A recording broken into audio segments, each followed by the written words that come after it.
ഞാൻ യൂത്ത് എൻ്റെ അടുത്ത് വന്നാൽ ഞാൻ യൂത്തിനോട് ഒറ്റ വിഷയമേ പ്രസംഗിക്കത്തുള്ളൂ. എന്താണെന്നറിയോ? യേശു ഏകരക്ഷകൻ. എന്തുകൊണ്ടെന്നറിയോ? ആദ്യത്തെ മിനിറ്റ് മുതൽ പരിശുദ്ധാത്മാവ് കളത്തിലുണ്ടാവും. യൂത്ത് ധ്യാനമാണ് ഏറ്റവും ഡിഫിക്കൽട്ട് ധ്യാനം.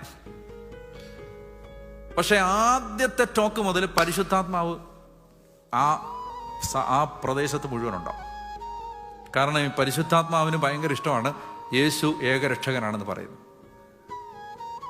ഭയങ്കര മൂവിങ് ഓഫ് ദ സ്പിരിറ്റ് ഭയങ്കരമായിരിക്കും. Jesus the only saviour. Yeshu ഏകരക്ഷകൻ.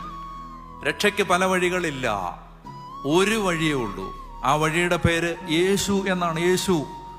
ഇത് പറയണമെങ്കിൽ ഞാൻ യൂത്തിനെ ധ്യാനിപ്പിക്കുമ്പോൾ പറയും, 26 കണ്ടംപററി ഫിലോസോഫിക്കൽ തിയറികളെ തള്ളിക്കളഞ്ഞുകൊണ്ട് നിങ്ങൾക്ക് യേശു ഏകരക്ഷകനാണെന്ന് പറയാൻ പറ്റും. നിങ്ങൾ യേശു ഏകരക്ഷകനാണെന്ന് പറയുമ്പോൾ ഇന്ന് നിലനിൽക്കുന്ന 26 തിയറികളെ നിങ്ങൾ തള്ളേണ്ടി വരും. അതിന് നിങ്ങൾക്ക് സ്റ്റാമിന വേണം, ധൈര്യം വേണം. അത് പറയണം യേശു ഏകരക്ഷകൻ. ഞാൻ പറഞ്ഞു വരുന്നത്, യേശു പറഞ്ഞതാണ് സത്യം. നമ്മുടെ ജീവിതത്തിൽ എപ്പോഴുള്ള നിലപാട് ഇതായിരിക്കണം, കർത്താവ് പറഞ്ഞാണ് സത്യം. അങ്ങനെ ഈശോ പറഞ്ഞതാണ് സത്യം എന്ന് നമ്മൾ അംഗീകരിച്ചാൽ അവിടെ പരിശുദ്ധാത്മാവ് പ്രവർത്തിക്കും.